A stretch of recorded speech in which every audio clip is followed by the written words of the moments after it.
Bonjour les amis, bienvenue de retour sur Histoire Reddit. Alors l'histoire d'aujourd'hui est vraiment quelque chose. Honnêtement, j'ai dû poser mon téléphone 3 fois en la lisant. On a quelqu'un qui a été très clair sur ce qu'il voulait dans la vie, pas d'enfant, une vie simple, juste de l'amour. Raisonnable, non. Il l'a communiqué clairement, sa partenaire était d'accord, tout le monde était sur la même longueur d'onde. Parfait. Sauf que, non. Parce qu'apparemment, certaines personnes entendent « je ne veux pas d'enfant » et pensent « d'accord, mais si je te fais juste une surprise ». Et puis, oh, ça devient encore meilleur, il y a une demande en mariage. Une demande en mariage. Après tout ce qui s'est passé avant. L'audace mérite honnêtement son propre trophée. Et les réactions de la famille? Un véritable chef-d'œuvre de chaos. Je ne sais même pas par où commencer, alors je ne vais pas commencer. Vous allez regarder toute cette histoire se dérouler par vous-même. Attachez vos ceintures, prenez quelque chose à grignoter, parce que cette histoire va vous faire remettre en question les gens en général. Allons-y. Ma petite amie veut que nous soyons mères pendant que j'emménage chez elle, parce qu'elle est tombée enceinte d'un homme, mais mes parents et les siens ne le prennent pas très bien.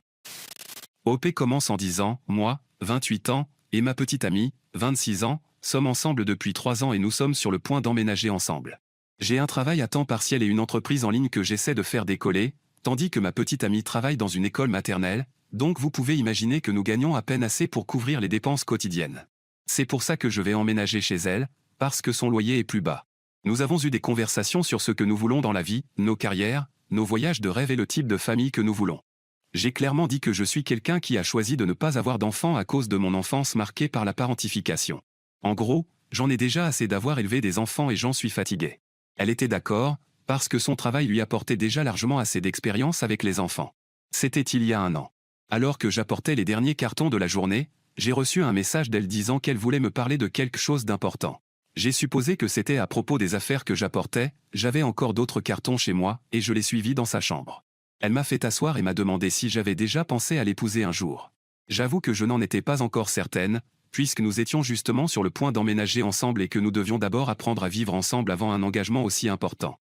J'ai entendu beaucoup d'histoires d'horreur de couples qui se marient avant d'avoir vécu ensemble et qui finissent par se détester. Je l'aime, mais je veux avancer étape par étape. Elle a compris et m'a expliqué la raison de sa question, elle veut finalement avoir des enfants. J'ai été très surprise de l'entendre. L'école maternelle où elle travaille est plus proche de mon appartement actuel, donc elle passait souvent chez moi pour se détendre après le travail. Elle me racontait à quel point elle était épuisée et stressée à cause des enfants, et elle faisait même des siestes de plusieurs heures avant de rester dormir ou de rentrer chez elle après le dîner. J'étais donc très confuse et je lui ai demandé ce qui lui avait fait changer d'avis. Elle m'a répondu que chaque fois qu'elle aide les enfants avec leurs projets ou qu'ils lui offrent des dessins et des bracelets, elle se sent très heureuse. Elle dit même qu'elle ressent une sorte de jalousie quand ces mêmes enfants offrent leurs plus grands projets à leurs parents, et qu'elle veut vivre ça elle aussi. Elle s'imagine que nous irions chercher notre enfant à l'école, et cette idée l'enthousiasme pour l'avenir. Après avoir entendu cela, j'ai dû lui rappeler que ce n'était pas possible, parce que j'avais été clair concernant mon choix.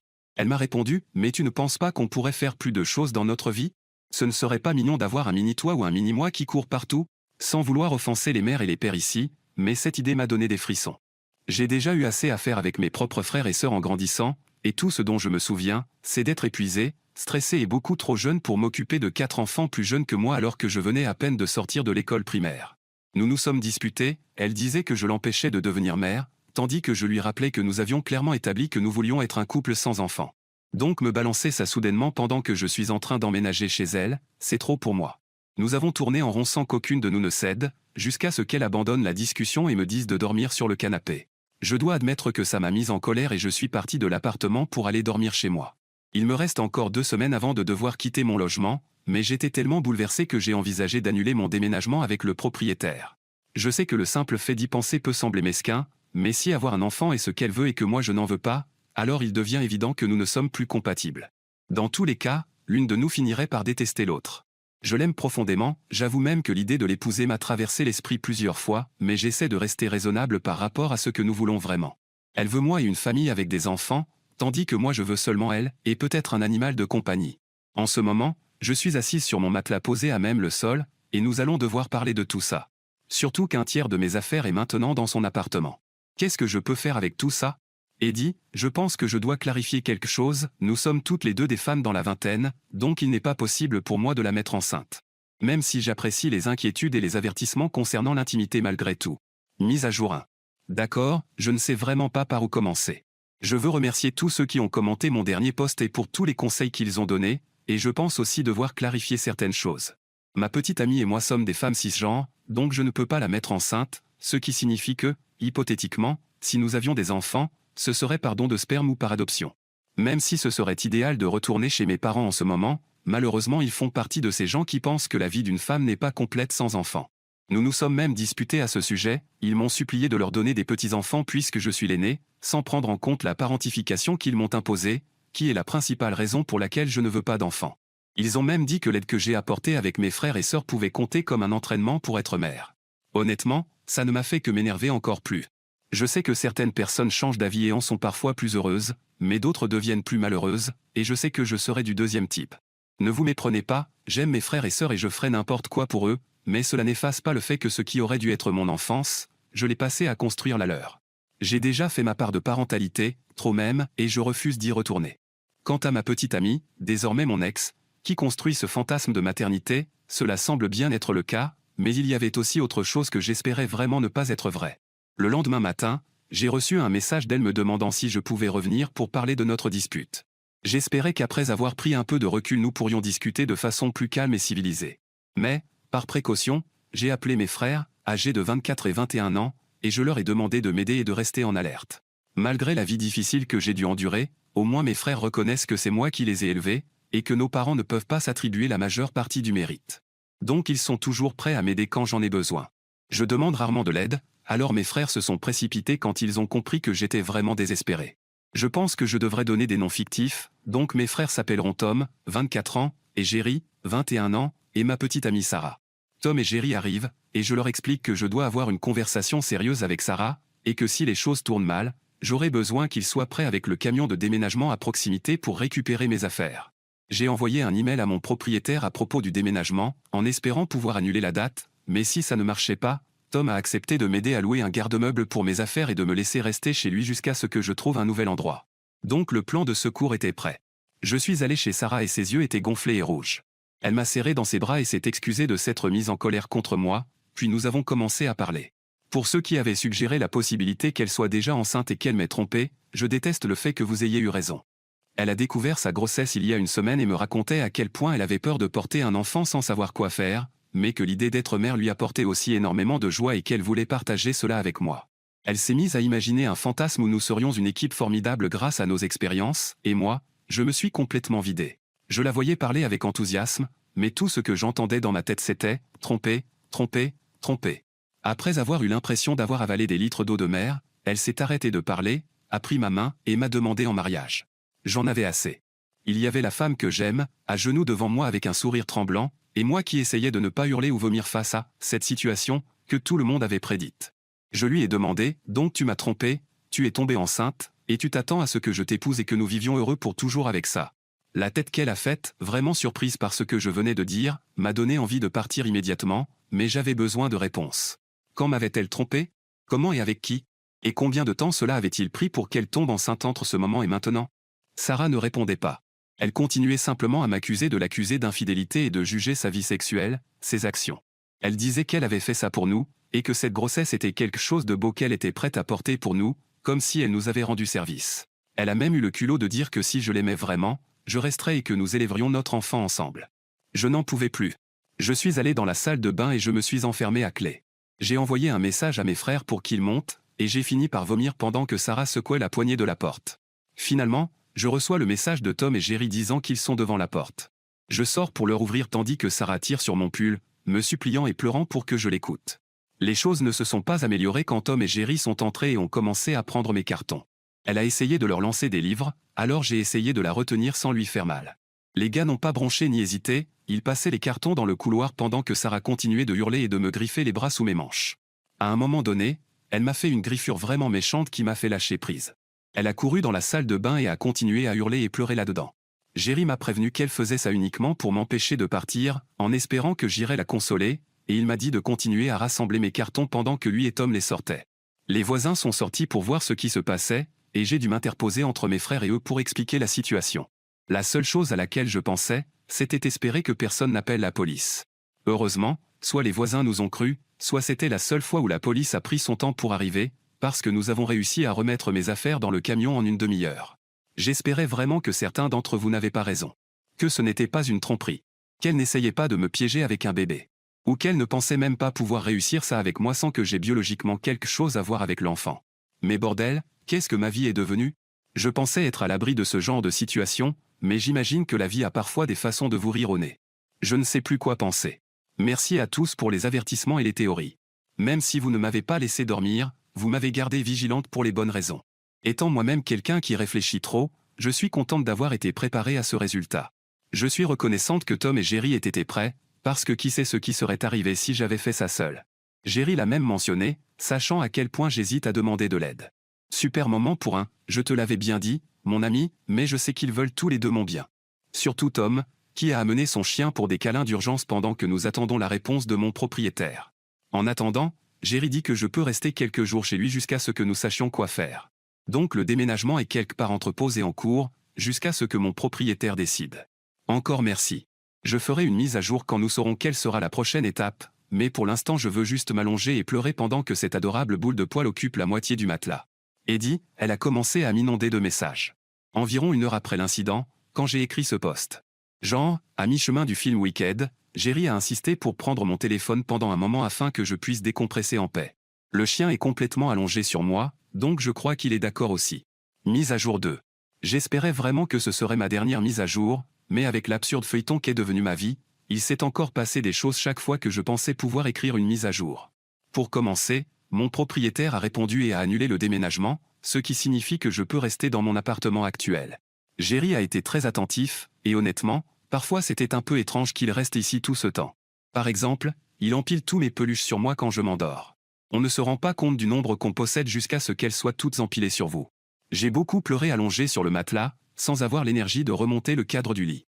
Et souvent, il venait me prendre dans ses bras pendant que je sanglotais. Je veux dire, c'est le même garçon que je devais tenir dans mes bras quand il pleurait après sa première rupture, et maintenant il a l'audace de mesurer 60 cm de plus que moi et d'inverser les rôles. C'est vraiment quelqu'un de très doux. Je me sens mal de dépendre autant de lui. J'étais même nerveuse chaque fois que nous devions aller travailler, au cas où Sarah tenterait de se présenter. Alors chaque jour où je rentrais à l'appartement, je sentais que je pouvais enfin respirer.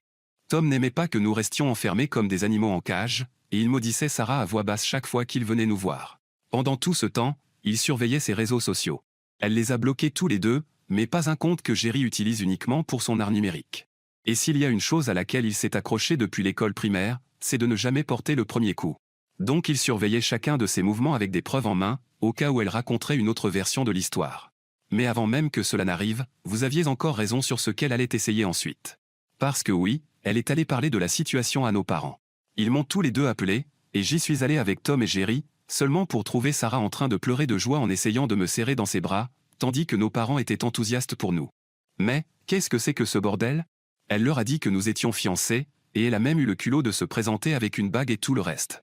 La fichue bague venait de sa famille et elle ne l'avait jamais sortie de sa boîte. Tom et Jerry ont dû se mettre devant elle pour l'empêcher de s'approcher de moi, et c'était perturbant de la voir agir comme si tout était normal, tenant son ventre et jouant le rôle de la fiancée enceinte innocente. Tom m'a poussé dans la cuisine pendant que Jerry sortait son téléphone. Ils m'ont gardé là, essayant de m'empêcher de faire une crise d'angoisse, tandis que j'entendais Jerry crier par-dessus la voix de Sarah en montrant à nos parents toutes les preuves qu'il avait rassemblées. Papa est entré dans la cuisine et a remonté mes manches. Son visage avait l'air de quelqu'un sur le point de vomir en voyant les griffures. Il est retourné dans le salon et s'est mis à crier sur Sarah. Cette partie s'est déroulée très vite, elle est entrée dans la cuisine avec nos parents et Jerry derrière elle, et Tom m'a tiré vers le coin de la pièce en criant « Éloigne-toi d'elle ». Il s'est placé entre Sarah et moi, me tenant comme un enfant effrayé.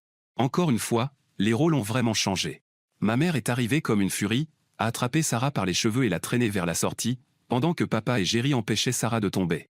Sarah continuait de me hurler de l'aider jusqu'à ce que j'entende la porte claquer.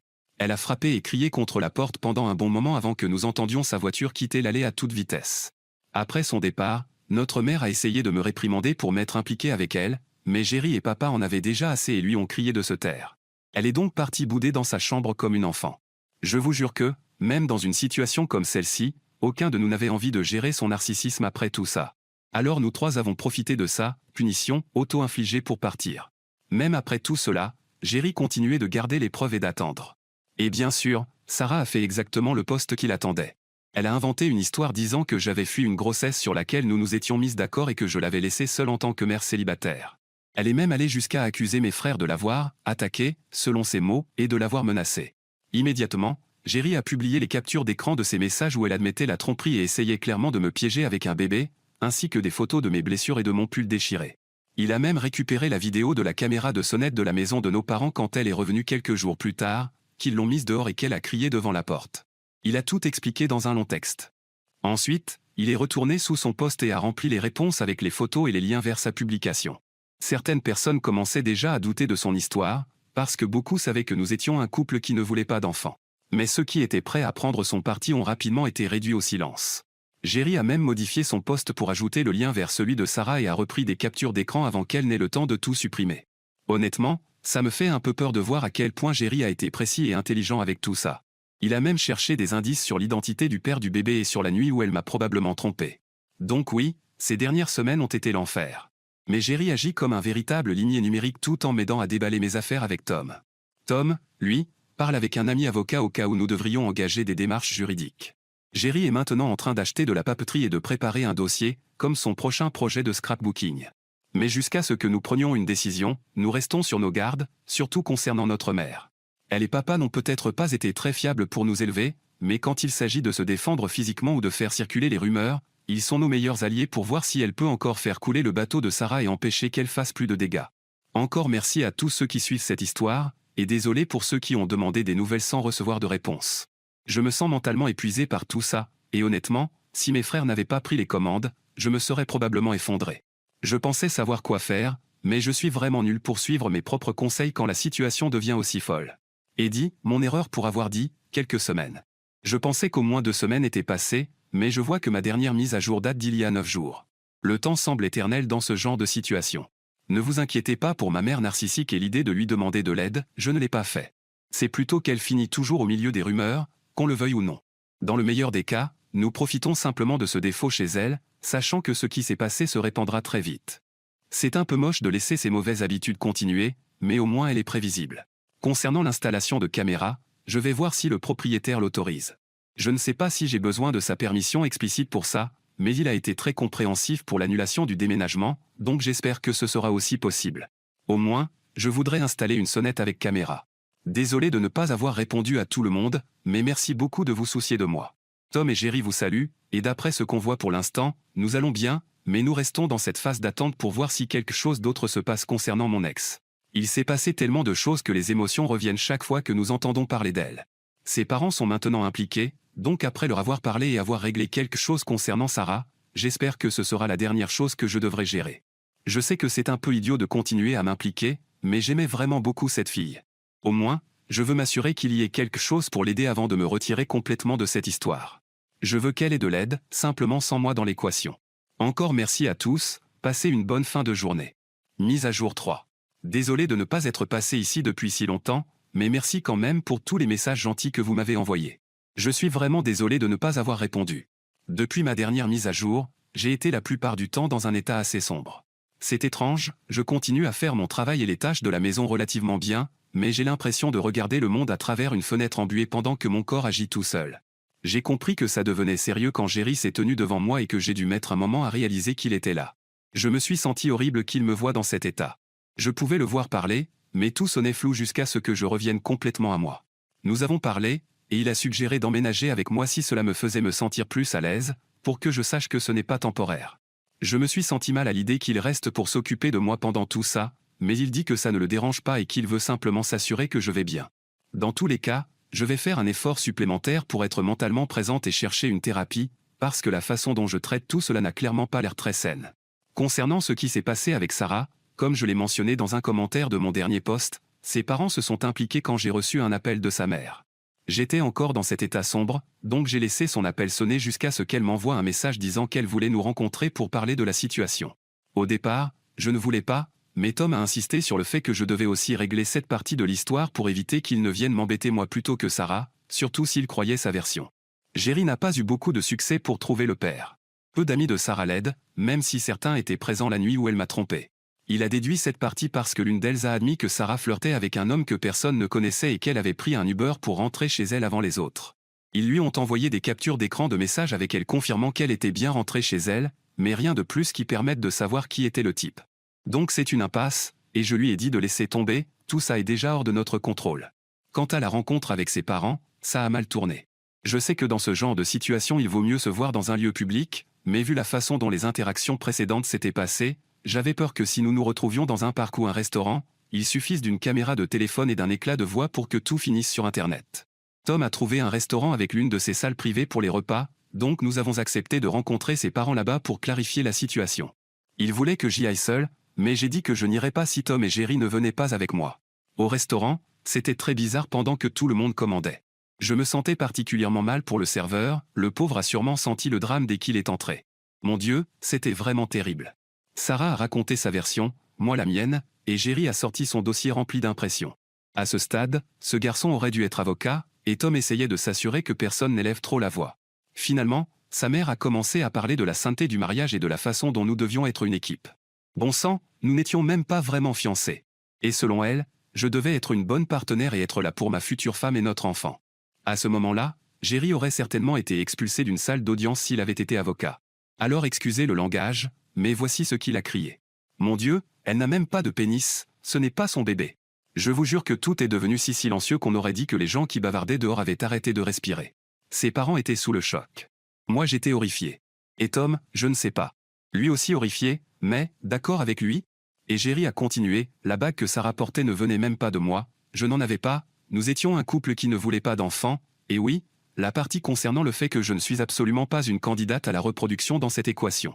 Après avoir tout lâché, Jerry a repris son dossier et s'est placé derrière Tom comme s'il se mettait lui-même en punition, ou comme s'il était épuisé, je ne sais pas. Probablement les deux. Ni moi, ni Sarah, ni ses parents ne savions quoi ajouter. Sarah a essayé de prendre leurs mains pour qu'ils la regardent, mais ils ne l'ont pas fait. Finalement, ils se sont excusés et se sont levés pour partir. Sarah a recommencé à se disputer, mais ils lui ont rapidement dit de se taire et de monter dans la voiture, sinon elle serait complètement seule. Sarah m'a regardé avec ses yeux tristes qui me faisaient toujours fondre autrefois, puis elle est partie la tête baissée avec ses parents derrière elle. C'était il y a 2 semaines, et maintenant elle est retournée vivre chez eux dans une autre ville. Même avec la distance, Jerry et moi avons obtenu l'autorisation d'installer une sonnette avec caméra, et nous l'avons déjà mise en place. J'attends toujours un rendez-vous pour la thérapie, mais en attendant j'essaie de sortir de mon brouillard et de me concentrer sur le déménagement de Jerry. Le propriétaire a accepté vu la situation. Honnêtement, je me sens mal d'avoir douté qu'il me soutiendrait dans tout ça, mais il a été très compréhensif avec moi et je l'apprécie énormément. Il a même changé les serrures sans frais supplémentaires et nous a donné des verrous à vis pour les fenêtres. Jerry s'installe avec ses affaires, et Tom a obtenu un week-end de congé pour aider à transporter les choses et rester dans la nouvelle salle que nous avons aménagée à partir des meubles de l'ancien appartement de Jerry. Un matin, je lui ai demandé s'il était vraiment d'accord avec tout ça, et il était plus qu'heureux. Il dit que l'endroit où il vivait n'était pas très bien et que comme ça, il a de nouveau l'impression d'être chez lui. Mes frères ont le don de me faire pleurer au-dessus d'un bol de céréales, mais cette fois c'était au moins des larmes à moitié heureuses. Sarah n'a pas essayé de me contacter depuis son départ, mais d'anciennes amitiés l'ont fait. Ceux qui ont pris son parti malgré toutes les preuves ne sont plus mes amis et ont été bloqués après avoir sauvegardé des captures d'écran, tandis que ceux qui ont vu la situation telle qu'elle est restés à mes côtés et ont coupé définitivement les ponts avec ceux qui ont cru à la folie de Sarah. C'est encore étrange pour moi de l'appeler comme ça, folle. C'était quelqu'un que j'aimais, et j'étais enthousiaste à l'idée de voir si nous pouvions vivre ensemble assez bien pour continuer à faire avancer notre relation. Et maintenant, je ne la reconnais même plus. Je ne sais pas si elle continuera à travailler dans des écoles. La seule chose que je sais, c'est qu'elle a évidemment quitté l'école maternelle où elle travaillait et que ses parents essaient de trouver le père. Mais malgré tout ce qu'elle m'a fait subir, j'espère sincèrement qu'elle obtiendra l'aide dont elle a besoin. Je n'aime pas le fait qu'elle ait été égoïste, qu'elle m'ait trompé et qu'elle ait essayé de me piéger avec un bébé, je le vois très bien. Mais avant tout ça, je l'aimais, et quoi qu'elle décide de faire avec cette grossesse, j'espère qu'elle cédera elle-même avant de faire son prochain pas. Merci de m'avoir accompagné dans cette histoire. Je pense que ce sera ma dernière mise à jour, mais s'il se passe autre chose, je vous le ferai savoir. Jerry garde le dossier dans un tiroir fermé à clé auquel seul lui, Tom et moi avons accès, et il vérifie encore parfois sur Internet au cas où quelque chose devrait être mis à jour. Donc j'espère que si tout est vraiment terminé, cela signifie qu'il passera moins de temps devant les écrans.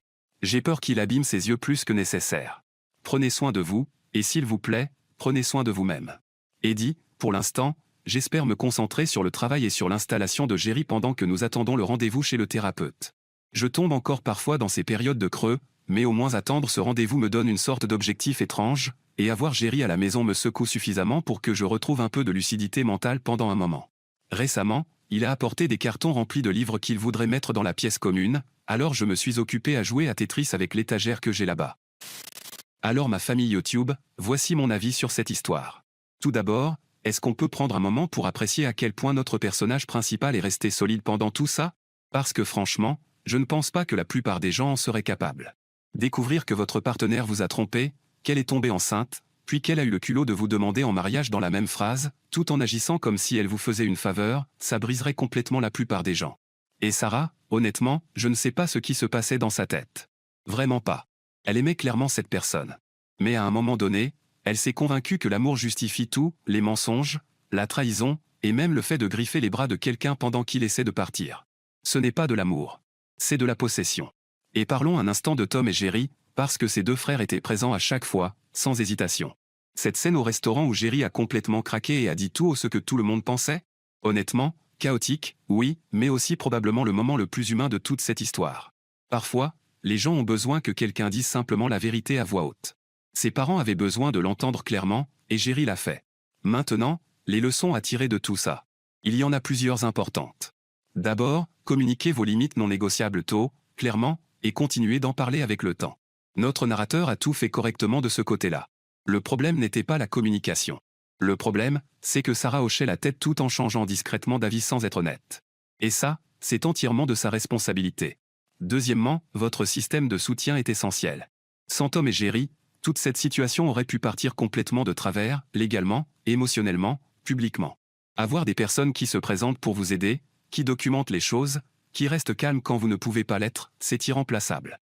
Troisièmement, et celui-ci est important, la guérison n'est pas linéaire. Cette sensation de « fenêtre embuée » qu'elle a décrite dans la dernière mise à jour, c'est réel. C'est le deuil. Même quand quelqu'un vous fait énormément de mal, vous pleurez quand même la personne que vous pensiez qu'elle était. Et enfin, la thérapie n'est pas une faiblesse. Elle a reconnu qu'elle avait besoin d'aide et elle est allée en chercher. Cela demande plus de force que ce que les gens imaginent. Merci de m'avoir regardé aujourd'hui sur Histoire Reddit. N'oubliez pas de liker et de vous abonner. On se retrouve dans la prochaine vidéo.